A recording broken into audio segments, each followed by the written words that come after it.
Keep your eyes on the SUV behind this big rig. Look at it, there you go. The erratic driving continues for about 20 minutes. You just hit that truck. Before the SUV crosses the median and crashes into another big truck. The driver of the SUV was killed. According to the police report, he suffered a medical condition while driving. Accidents involving medical emergencies are rare but remain a growing concern, according to the National Motor Vehicle Crash Causation Survey. It examined crashes nationwide for nearly 2 years that happened between 6 a.m. and 12 p.m. It was right here at this median. 20-year-old Danielle Spears suffered a seizure while driving. She was heading home after dinner with friends in Prattville. Within minutes, she felt disoriented and began to lose control. Before she knew it, she says she blacked out and somehow ended up about a mile away in a nearby parking lot. When you look back on that accident, what are your thoughts? God blessed me.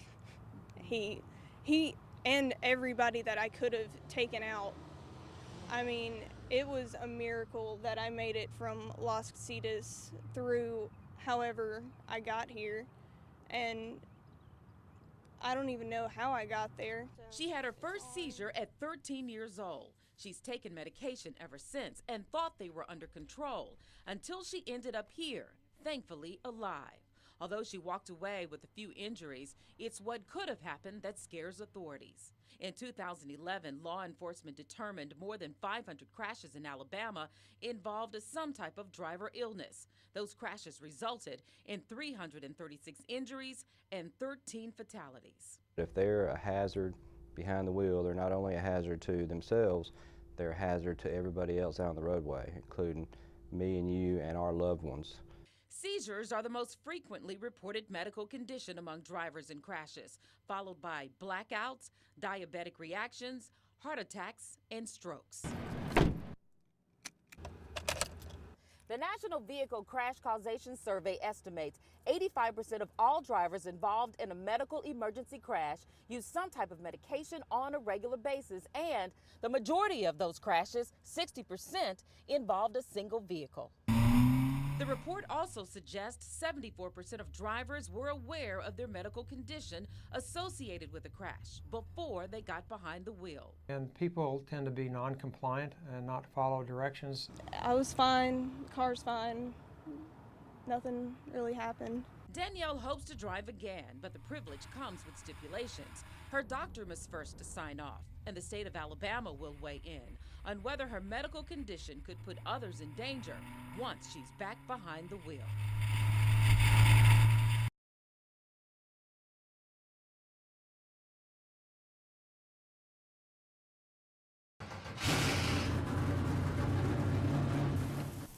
We do this to raise money for March of Dimes. A really high percentage of money stays here in the river region. I mean, unlike a lot of charities where the big percentage goes to administrative costs, so much of it stays right here and goes to research and to fund projects that will help, help prevent birth defects. Small block V8. This car actually raced the past 2 years, and the sponsor's utilizing their car in order to help raise additional monies for March of Dimes and other charities. I mean, they do other events other than surrounding NASCAR to raise money, but they do use that tool to raise additional money. So it's a wonderful thing. Not every story we have in Alabama ends up a great story. 1 in 6 is born premature, and that's one thing that there's no prejudice. It doesn't matter what color you are, how much money you've got. None of that matters. It just happens, and so that's what we're trying to work to find out and find a cure for.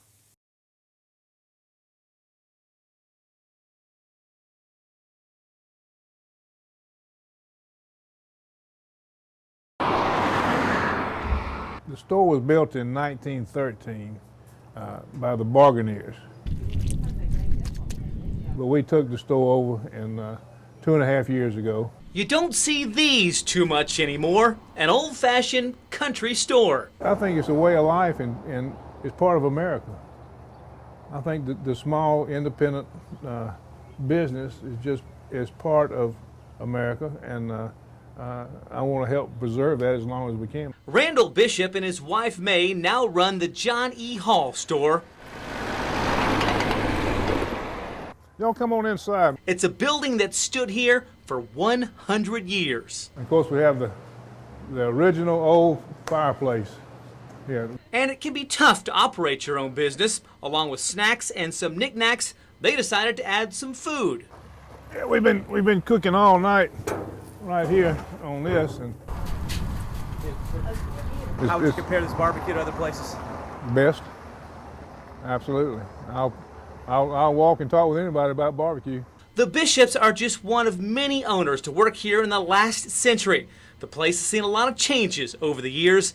Decades ago, there were no cars, but this was a happening place. There was a cotton gin across the street, a railroad depot here, and shipping cotton out and whatnot. Mr. Bishop and his crew are cooking up something special to celebrate this building surviving from 1913 to 2013. Several years back, had to put a new roof on it, had a little tornado damage. It survived that storm and a whole lot more.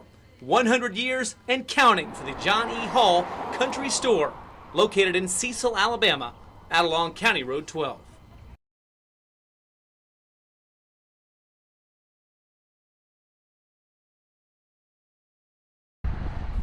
The parents of the 5-year-old hostage have not been seen, but many officials say they have spoken to them, including Midland City Councilwoman Patsy Skipper. They decided to go home and said that they would probably not be in public. Skipper says the parents have shared personal details with her about the child. He loves putting puzzles together, and he likes the little, what do you call the little cars that the children like? Hot Wheels? Yes, Hot Wheels. She is thankful the community is stepping up to comfort the family. They're reaching out to them, and everybody's doing what a small community should do. Neighbors helping neighbors. Especially with something she says is uncharacteristic of this community. We're a small town of about 2,500, and we'd never experienced anything like this before.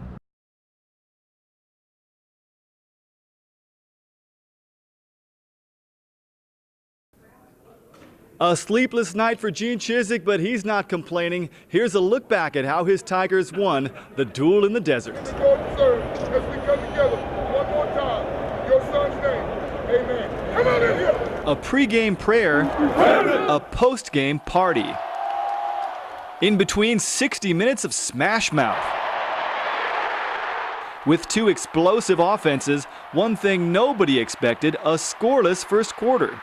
With Fever Country seniors Damon Washington and Zach Etheridge stopping duck drives with early interceptions. Oregon scored first with a field goal, but Auburn answered. Cam Newton to Cody Burns. It felt great just to get in the end zone. You know, Cam put on the money and I did the rest. I knew, you know, if he threw it like that, I had to get in the end zone. I haven't gotten in there all year, so it's just a great chance to get in the end zone. Oregon scored to take the lead, but the Tiger defense flexed its muscles, taking down LaMichael James in the end zone for a safety. Then Cam connects with Emory Blake, Auburn by 5 at the half. It was just a simple out and up route, and linebacker stayed in the flats in the corner with Darvin, and I came scot-free. Another big pass, Cam to Philip Lutzenkirchen set up a field goal to put the Tigers on top by 8. Oregon in position to tie, but for the Auburn defense, a defining moment. The goal line stand. Some games like this, guys rise above things and make great plays, and they did.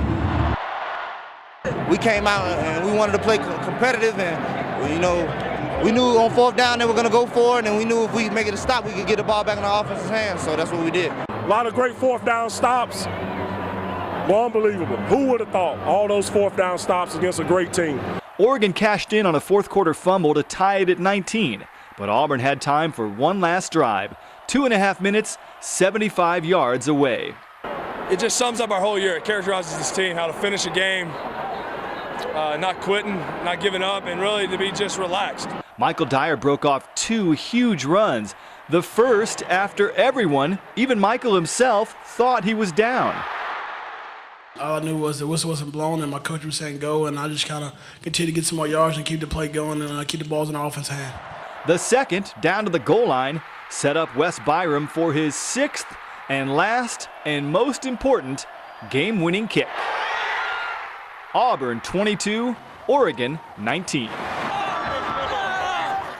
just went out and responded to the challenge. They said they're going to put up 40, 50 points. We just went out there and flew around to the ball, and that's what we do.